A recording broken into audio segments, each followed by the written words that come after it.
poems, and you can make stories, and one thing can slide into the other. And here's another take on red. I know I'm hearing that people like to work in forms. Here's something in beats of 5. Hood again in 5. My name is Hood. My biz is gift baskets. My name was Rodolfo, but my girl name is Red. My mom freaked at the sex change. My grandma got why I did it though. My big love is for grandma. My thought, bring her a basket.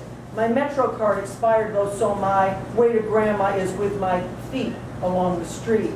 My calves are killing me, and my basket slips. Who grabs it? My name is Wolf, says the guide. My real name is Red, I said.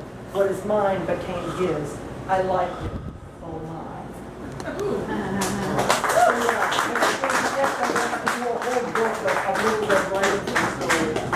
Okay, everybody.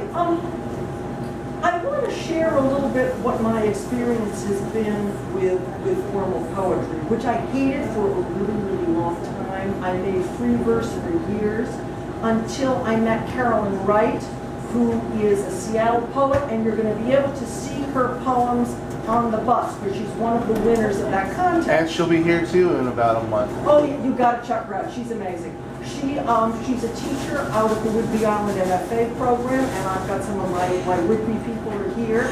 And she's a fantastic teacher of formal poetry, and her whole thing is, wait a second, forms can actually be incredibly subversive. So, don't push them aside, explore them, and in particular, think about forms that aren't Western. So, a little suggested assignment that I want to give you guys is think about, if you want, crafting some couplets. In other words, crafting a set of 2 lines.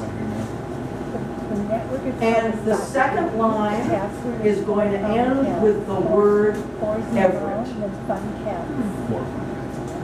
That's how a ghazal works. You have the same final word at the end of each couplet.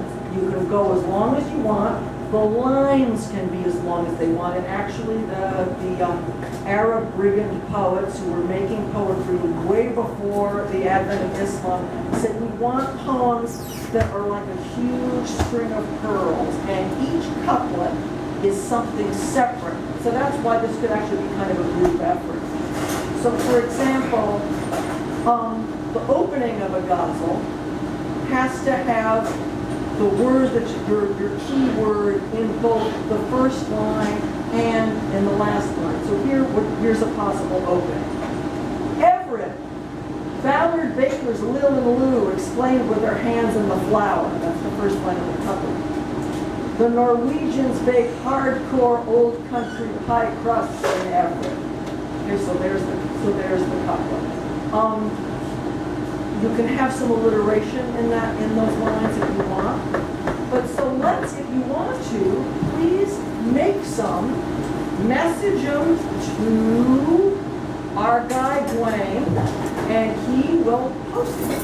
He will post our group effort on the Facebook page.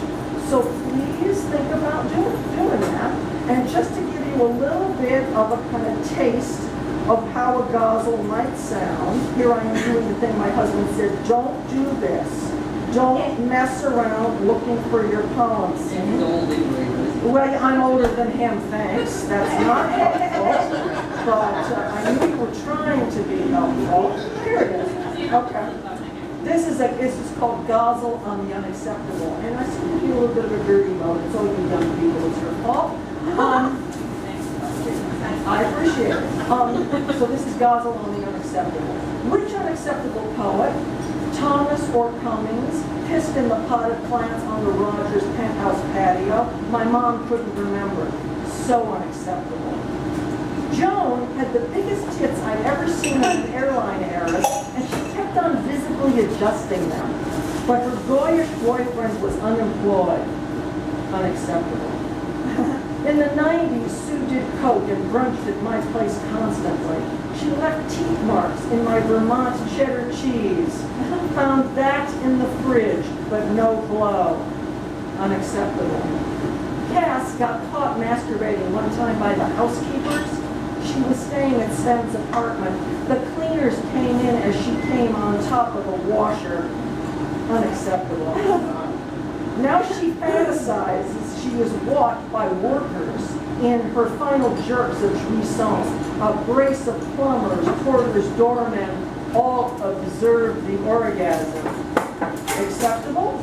The scumbags Carter knows are all middle class or upper, pill-popping MDs, sex addict realtors, junk jurors, bad but unbroke brokers. Unacceptable. At a beachfront office in Laguna Beach, I list my pains, my traumas, the shrink size. Stephanie, stop it. This white privilege self-pity thing is fucking unacceptable. So yeah, it's kind of a fun forum to try. So check it out, and we'll see what happens. I was offering Dwayne the honor of the final couplet, so that means his name, Dwayne, is in the first line of the last couplet, and then it'll end with Everett. Okay, awesome. So moving on to thinking more about forms, another classical form that I'm really very fond of is the personal ad. So here it is. White, nearsighted, tall, middle-aged woman who cannot drive, garden, cook, add, subtract, divide, or multiply past fives, seeks younger man of any ethnicity with comfortable car and ample arms for managing shoes, hard copies, and an ill-defined sense of nihilism. You are funny, smart, entry-level genius preferred, kind, and modest, with an ability to tolerate Korean soap operas turned to a very high volume while the gluten-free cookies burn in the It's Not My Fault oven. Quiet voice, a plus. High fidelity, a must. Do you like Kraft macaroni and cheese and anxiety-ridden walks to the post office or pharmacy to pick up packages and pills? Are you a non-smoker who fancies doing taxes while discussing environmental disasters, the two-state solution, and the failure of higher education in our time? If so, I'm your girl. P.S. I can't lie down or bend over for 2 hours after I eat due to acid reflux. Otherwise, I'm good to go, if you know what I mean. And I'm super flexible for my age, thanks to Pilates and a strict routine of aerobic but existentially complex and therefore emotionally satisfying fetching. So personal ad. Personal ad.